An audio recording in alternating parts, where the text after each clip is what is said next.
Pinaigting pa ng Health Department ang pagpapakalat ng mga impormasyon tungkol sa mga sakit na nauuso tuwing tag-ulan at kung paano maiiwasan ang mga ito. Yun ang ulat ni Bien Manalo.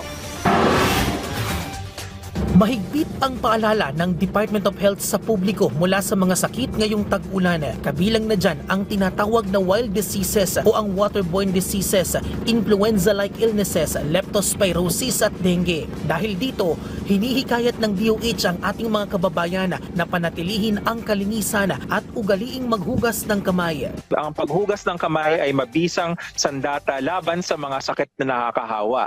At kung tayo po ay may niraramdamang mga sintomas na malatrang kaso, ano po ito? Lagnat, sipon, ubo, pananakit ng katawan, maganda ko munang lumiban tayo sa trabaho o kaya sa eskwelahan nang may paalam syempre. Nagpaalala rin ng Health Department para maiwasang magka-impeksyon ng sugat ngayong tag-ulan. Bukod dito, nariyan din ang banta ng leptospirosis na maaring makuha sa baha. Payo ng kagawaran. Huwag na hong mag-swimming, huwag na hong mag-backflip, huwag na hong tumalon sa tubig baha, sa bahay nilang po tayo. Huwag na nating antayin magkaroon ng simptomas. Basta nagkaroon ho ng paglusong sa baha, ano man ang dahilan, kumonsulta na ho dahil meron naman ho tayong sapat na gamot sa ating mga health centers.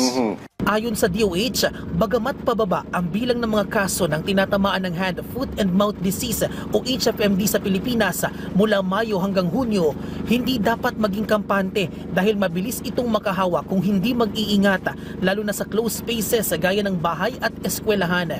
Ang mga may sakit, lalo na kapag pinaghihinalaan o kumpirmadong kaso ng HFMD, ay dapat manatili sa bahay at iwasang munang pumasok sa paaralan o trabaho. Manatili muna sa bahay ng 7 hanggang 10 araw o hanggang sa panahong mawala ang lagnat at matuyo ang mga sugat. Ihiwalay ang mga kubyertos at iba pang personal na kagamitan ng taong may sakit at linisin ang lugar kung saan sila nanatili gamit ng disinfectant matapos ang inirekomendang pagkabukod.